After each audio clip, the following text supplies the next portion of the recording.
Hello friends, welcome back to my YouTube channel. ये इस ड्रामे का पार्ट नंबर 10 है। अगर आपने इस ड्रामे के पहले के पार्ट्स को नहीं देखा है तो प्लीज़ आई सजेस्ट पहले आप उनको देख लें सो डैट आपको ये स्टोरी बहुत अच्छे से समझ में आए। अगर वीडियो पसंद आए तो लाइक भी कर दिया करो और ज़्यादा पसंद आए तो कमेंट में भी बता दिया करो। इस पार्ट के स्टार्टिंग में हमें 2019 का सीन दिखाया जाता है जहां पर पार्क जे-होन अपने हेड के पास पहुंचा होता है। ये हेड और कोई नहीं बल्कि उसके ही फादर होते हैं जो कि न्यूरोलॉजिकल डिपार्टमेंट के हेड होते हैं। अपने फादर को लिखा हुआ एक पेपर देते हुए बोलता है, ये मेरी रिसर्च है, आप इसको रिसर्च डिपार्टमेंट तक पहुंचा दीजिएगा। यहाँ पर उसके फादर उसको बोलते हैं मैं ये काम कर दूंगा और इतना बोलते ही उसको बोल के वहाँ से चले जाते हैं कि मैं यूनिवर्सिटी में एक लेक्चर लेने जा रहा हूँ। आज का समय दिखाया जाता है। यहाँ पर ये सब पार्क जे-होन अपने सपने में देख रहा होता है। उसकी अचानक से आँख खुल जाती है और अपने फादर के बारे में ही सोचने लगता है। अगले पल का सीन दिखाते हैं। यहाँ पर पार्क जे-होन ब्रेकफास्ट करने पहुंचा होता है। जैसे ही वो ब्रेकफास्ट टेबल पे लगा हुआ देखता है वो सोचने लगता है कि मैं आज क्या खाऊंगा, और इन दोनों का हाथ जैम पे पहुंचता है, वो भी एक साथ। शेफ कैंडिडेट पार्क जे-होन को बोलता है, इस जैम की बोतल पे पहले हाथ मेरा पड़ा हुआ है। यहाँ पर पार्क जे-होन उसे रिप्लाई देते हुए बोलता है, तुम चेक भी कर सकते हो, पहला हाथ मेरा है। कांग चेरी के पास जब ये फुटेज पहुंचती है तो ये मसाला लगा के उसकी एडिटिंग करवाती है। बोलती है दो मेल कैंडिडेट जैम के ऊपर लड़ाई कर रहे हैं। अगले पल का सीन दिखाते हैं। जीवन पार्क जे-होन के पास पहुंचती है। वो अपने हाथों से पार्क जे-होन का दूध का ग्लास देती है और बोलती है ये तुम्हारे लिए बहुत इम्पोर्टेंट है। यहाँ पर कांग चेरी इस वीडियो को भी एडिट करती है और बोलती है क्या इनका प्यार मुकम्मल हो पाएगा। अगले पल हमें दिखाते हैं सॉन्ग वू यूरिम के पास पहुंचा होता है। यहाँ पर सॉन्ग वू यूरिम को एक न्यूज़ दिखाते हुए बोलता है कि आपको इस न्यूज़ के बारे में पता है, ये न्यूज़ बहुत ज़्यादा ट्रेंड कर रही है। अगले पल हमें दिखाते हैं ये न्यूज़ पार्क जे-होन से रिलेटेड होती है और सब लोगों को भी ये न्यूज़ पता चल गई होती है। यहाँ पर कांग चेरी को जैसे ही ये न्यूज़ पता चलती है ये सब लोग डिस्कस करना शुरू कर देते हैं। पूछने की कोशिश करते हैं कि पार्क जे-होन ने सच में कभी अपनी लाइफ में मर्डर किया भी है कि नहीं। अगले पल हमें दिखाते हैं कांग चेरी पार्क जे-होन के पास पहुंची होती है। यहाँ पर ये दोनों थोड़ी बहुत इधर उधर की बात करते हैं और कांग चेरी पूछती है कि तुम्हें कैसा लग रहा है, अब तो तुम नेशनल बॉयफ्रेंड बन गए हो, तुम्हें बहुत अच्छा फील हो रहा होगा। यहाँ पर पार्क जे-होन भी बोलता है कि हाँ, फेमस होना किसे नहीं पसंद होता है। जैसे ही कांग चेरी वहाँ से जाने ही लगती है पार्क जे-होन उससे क्वेश्चन पूछता है कि क्यों तुमने मुझे इस शो के लिए असाइन किया था। यूरिम से मुझे पता चला था कि तुम ही चाहती थी कि मैं इस शो में जरूर से आऊँ, मैं इसका कारण जानना चाहता हूँ। अगले पल हमें शूटिंग सीन दिखाया जाता है। यहाँ पर यूरिम पार्क जे-होन और जीवन की शूटिंग कर रही होती है। ये दोनों इवनिंग वॉक पे आए होते हैं। यहाँ पर जीवन पार्क जे-होन से आगे आगे भाग रही होती है तो पार्क जे-होन उससे क्वेश्चन पूछने की कोशिश करता है, तुम इतनी जल्दी जल्दी क्यों भाग रही हो। यहाँ पर जीवन उसको रिप्लाई देते हुए बोलती है, आज मैं अपना ट्रू सेल्फ दिखा रही हूँ तुमको। इससे पहले मैं जितनी भी बार तुमसे मिली हूँ वहाँ पर मैं ज़्यादातर कोशिश करती थी कि मैं तुम्हें इम्प्रेस कर पाऊँ, मगर अब मुझे तुम्हें इम्प्रेस करने में कोई भी इंटरेस्ट नहीं है। मैं चाहती हूँ मैं तुम्हें अपना ट्रू सेल्फ दिखाऊँ। और ये सब वहाँ पर बैठे बैठे यूरिम भी सुन रही होती है। पार्क जे-होन जीवन को रिप्लाई देते हुए बोलता है, तुम्हारा ट्रू सेल्फ मुझे बहुत ज़्यादा पसंद है, इसलिए मैं तुम्हें और अच्छे से जानना पसंद करूँगा। शूटिंग खत्म हो जाती है। यूरिम पार्क जे-होन के पास आती है। यहाँ पर पार्क जे-होन से बोलती है कि मुझे तुमसे इम्पोर्टेंट बात करनी है, क्या हम दोनों बात कर सकते हैं। जीवन को पार्क जे-होन वहाँ से जाने के लिए बोल देता है और बोलता है तुम कार में मेरा इंतजार करना, मैं थोड़ी देर में आता हूँ। यूरिम पाक जेउन को बता देती है इंटरनेट में एक र्यूमर फैल रही है जो कि तुम्हारे बारे में है। यहाँ पर पाक जेउन को ऐसा लगता है कि यूरिम अब उसके र्यूमर के बारे में भी एडवांटेज लेना चाहती है इस शो के लिए। पाक जेउन यूरिम को रिप्लाई देते हुए निकल जाता है कि अगर तुम इसका एडवांटेज लेना चाहती हो तो तुम ले सकती हो।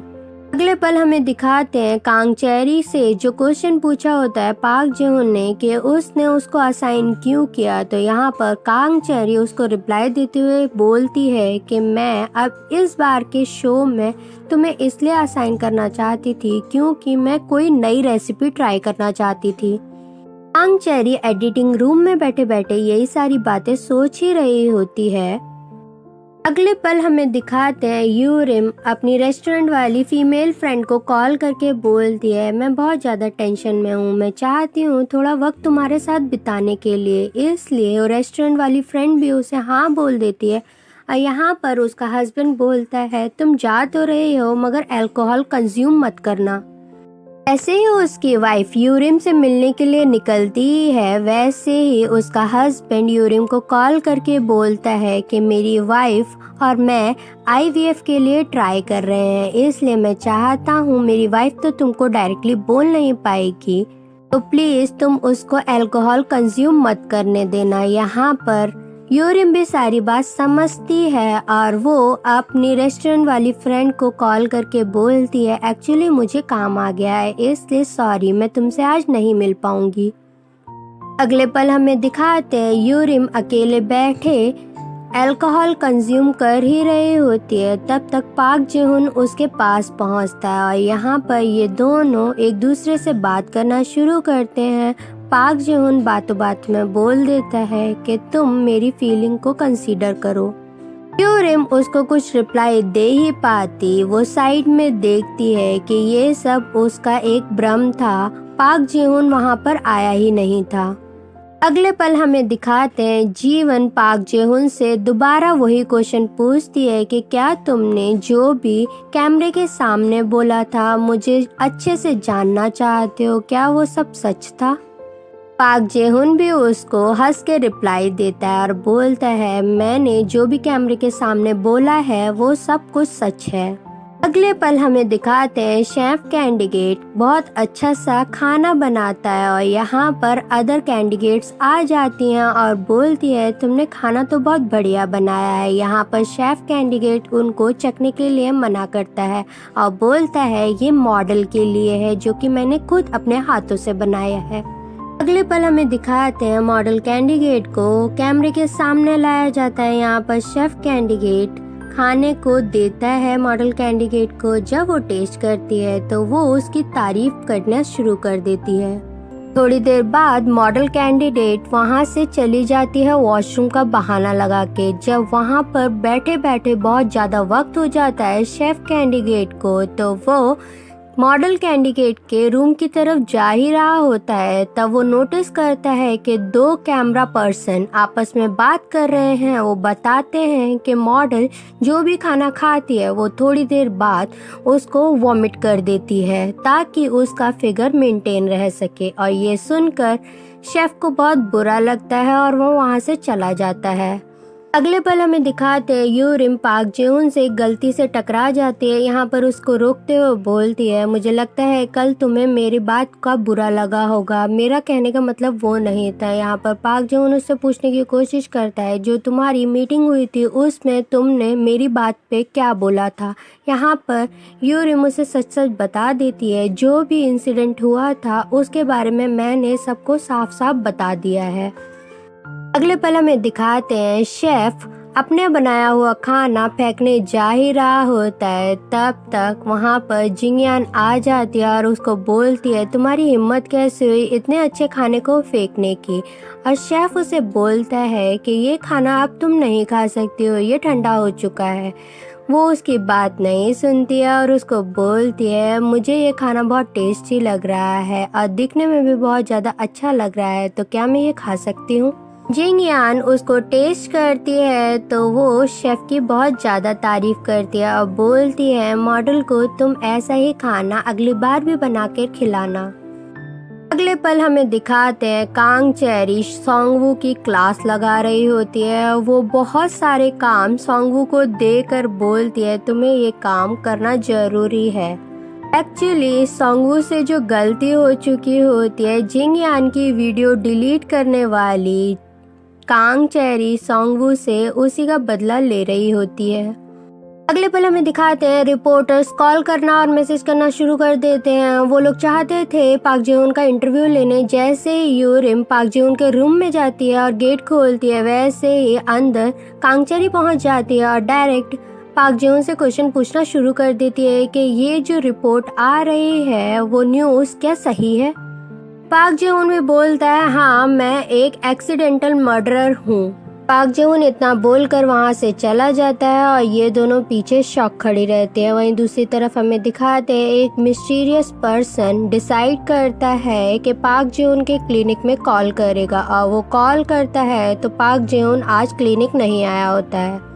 वहीं दूसरी तरफ शो के अदर कैंडिडेट्स बात कर रहे होते हैं कि पाक जेहोन किसी का मर्डर कैसे कर सकता है। यहाँ पर जीवन उन लोगों को रोकते हुए बोलती है मुझे पाक जेहोन पे पूरा कॉन्फिडेंस है, वो ऐसा काम नहीं कर सकता है। वहीं दूसरी तरफ हमें पाक जेउन को दिखाया जाता है जिसके पास बहुत सारे कॉल और मैसेजेस आ रहे होते हैं और वो इन सबको इग्नोर कर रहा होता है। वहीं रेस्टोरेंट वाले फ्रेंड्स भी बहुत ज़्यादा वरी में होते हैं पाक जेउन को लेकर, क्योंकि वो कॉल नहीं उठा रहा होता है। ये दोनों हस्बैंड वाइफ अपने आप में बातें करते हैं और बोलते हैं पाक जेउन के लाइफ में इतना सब कुछ हो रहा था मगर उसने कभी भी हमको ये सारी बातें बताना सही नहीं समझा। वहीं दूसरी तरफ हमें दिखाते हैं जो मिस्टीरियस पर्सन बार बार कॉल कर रहा था पाक जेउन के क्लिनिक में, वो अब यूरिम के पास पहुंचा होता है। हमें पास्ट का सीन दिखाया जाता है इनवू के साथ ब्रेकअप होने के बाद जब यूरिम पाक जेउन को कॉल करती है और उसे बोलती है तुम मुझे लेने आ सकते हो। वहीं पर दिखाते हैं कि दो एक्सीडेंटल पर्सन पाक जेउन के हॉस्पिटल में पहुंचे होते हैं। यहाँ उसे डिसाइड करना होता है कि एक ओल्ड पर्सन है जिसको बचाना मुमकिन नहीं है, वहीं एक यंग पर्सन है जिसका एक्सीडेंट साथ में ही हुआ है उस ओल्ड पर्सन के, तो किसको बचाना चाहिए क्योंकि आईसीयू में बस एक ही जगह खाली थी। पाक जेउन डिसाइड करता है कि ओल्ड पर्सन को मेडिकल ट्रीटमेंट पे रखा जाएगा, वहीं आईसीयू में एक यंग पर्सन को शिफ्ट कर दिया जाता है। और पाक जेउन कॉल करके रेस्टोरेंट वाले फ्रेंड्स को बोलता है कि तुम यूरिम को लेने चले जाना। यूरिम को लेने रेस्टोरेंट वाले फ्रेंड्स पहुंचे होते हैं। यहाँ पर यूरिम को बोलते हैं वो दोनों कि अगर तुम रोना चाहते हो तो तुम जी भर के रो सकते हो, ये तुम्हारे लिए सोडा और टिश्यू पेपर तैयार करके रखे हैं। यहाँ पर यूरिम फूट फूट कर रोने लगती है। पाक जेउन उस लड़के की सर्जरी करता है और सर्जरी बहुत अच्छे से सक्सेसफुली पूरी हो जाती है। यहाँ पर वो बोलता है कि इस लड़के की किस्मत में जीना लिखा था और जैसे ही वो रूम के बाहर आता है तब उसका एक बैचमेट उसे बताता है कि तुम्हारे फादर की डेथ हो गई है। पाक जेउन उससे क्रॉस क्वेश्चनिंग करते हुए बोलता है ऐसे कैसे हो सकता है। यहाँ पर सारी बात डिटेल में खुल के आती है कि जो गैस एक्सीडेंट हुआ था उसमें उसके फादर ने ही उस यंग पर्सन को बचाया था और पाक जेउन ने अपने फादर को ट्रीटमेंट में नहीं ले जाने के लिए बोला था और यंग पर्सन को बचाने के लिए बोला था। ये सारी बात सोचकर अपने फादर का फेस देखकर वो बहुत ज़्यादा शॉक में चला जाता है और वो बोलता है अपने आप से कि उसने अपनी लाइफ में बहुत बड़ा ब्लंडर कर दिया है। इसी मोड़ पे हमारे इस पार्ट की एक्सप्लेनेशन खत्म हो जाती है। अगर आपको मेरी वीडियोस पसंद आती है तो प्लीज़ इनको लाइक भी कर दिया कीजिए और मेरे चैनल को सब्सक्राइब भी कर लें। Thank you.